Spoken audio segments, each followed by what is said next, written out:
Hello everyone, welcome back on commerce hurricanes. आज हम recruitment policy को डिटेल में डिस्कस करने वाले हैं, जिसमें हम पढ़ेंगे कि रिक्रूटमेंट पॉलिसी क्या होती है और इसमें किन किन बातों का जिक्र होता है। साथ ही साथ ये भी देखेंगे कि इसको बनाते समय किन बातों को ध्यान रखना चाहिए। तो चलिए जल्दी से टॉपिक स्टार्ट करते हैं, लेकिन उससे पहले अगर आप चैनल पर नए हैं और अभी तक चैनल सब्सक्राइब नहीं किया है तो प्लीज़ चैनल सब्सक्राइब कर दीजिए, बेल आइकन दबा दीजिएगा वीडियोज़ की नोटिफिकेशन के लिए। वीडियो पसंद आए तो दोस्तों के साथ शेयर कीजिएगा, लाइक कीजिएगा और कमेंट करके बताइएगा वीडियो कैसी लगी। ये रहा आज का टॉपिक, आप इसका स्क्रीनशॉट ले लीजिए। तो रिक्रूटमेंट पॉलिसी क्या है, आइए देखते हैं। It indicates the organisation code of conduct in this area of activity.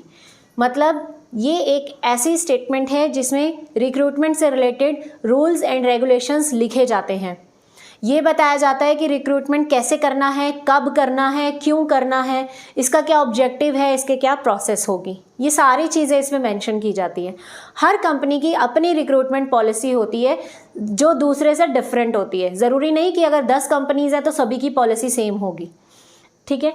Then it asserts the objective of recruitment provides a framework of the implementation of recruitment program. इसमें यह भी बताया जाता है कि ये जो रिक्रूटमेंट का प्रोग्राम है ये कैसे परफॉर्म करना है, क्या क्या इसमें स्टेप्स होंगे, किन बातों के आधार पर आपको किसी को एक्सेप्ट या रिजेक्ट करना है, वो सारी चीज़ें यहाँ बताई जाती है। तो चलिए एक बार सिलसिलेवार में आपको बताती हूँ कि इसमें क्या क्या चीज़ें लिखी जाती हैं। सबसे पहले तो यहाँ बात की जाती है कि हमारे जो कैंडिडेट्स हैं वो कैसे बुलाए जाएंगे, मींस किस एरिया के कैंडिडेट्स को बुलाया जाएगा। क्या आप लोकल एरियाज़ को प्रेफर करते हो या आप ऑल ओवर इंडिया के कैंडिडेट्स बुलवाना चाहते हो। बहुत सी कंपनीज ऐसी हैं जो सिर्फ लोकल एरिया के लोगों को ही हायर करती है और बहुत सी ऐसी कंपनीज हैं जो ऑल ओवर इंडिया से वर्कर्स को हायर करती है।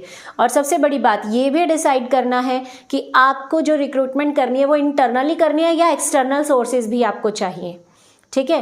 तो इंटरनली एंड एक्सटर्नली कैसे करनी है या इन दोनों का कॉम्बिनेशन करना है वो भी इसमें मेंशन किया जाता है। फिर यहाँ ये बताया जाता है कि जब आपको कैंडिडेट्स को अट्रैक्ट करना है तो एडवर्टीजमेंट कहाँ कहाँ दी जानी चाहिए, मींस कौन से सोर्सेज ऑफ रिक्रूटमेंट का यूज़ करना है वो भी उसमें मेंशन होता है। फिर ये भी बताया जाता है कि जब कैंडिडेट्स की एप्लीकेशंस आपके पास आएंगी तो आपको किस आधार पे या किस बेसिस पर उनको एक्सेप्ट या रिजेक्ट करना है। इसमें यह भी बताया जाता है कि जो लोगों की एप्लीकेशंस आपने रिजेक्ट की हैं उन्हें आप मैसेज करके बताइए कि वो रिजेक्ट हुई हैं और रीज़न ऑफ रिजेक्शन भी आपको बताना है। जो लोग सिलेक्ट हुए हैं उनको इन्फॉर्म करना है, उनको एक डेट देनी है जब वो आपके पास आएंगे।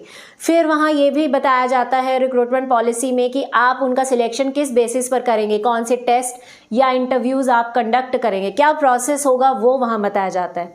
इसमें यह भी लिखा जाता है कि आपको अपने कैंडिडेट्स को टाइम टू टाइम इन्फॉर्म करते रहना है, कब उसका सिलेक्शन हो रहा है, कब उसका रिजेक्शन हुआ या फिर किस डेट पर। जैसे अगर आपके 3 राउंड है इंटरव्यू के तो आपको बताना है उनको मैसेज करके या कॉल करके कि हाँ आप इस राउंड को क्लियर कर गए, अगला राउंड इस डेट पर और इस टाइम पर होगा।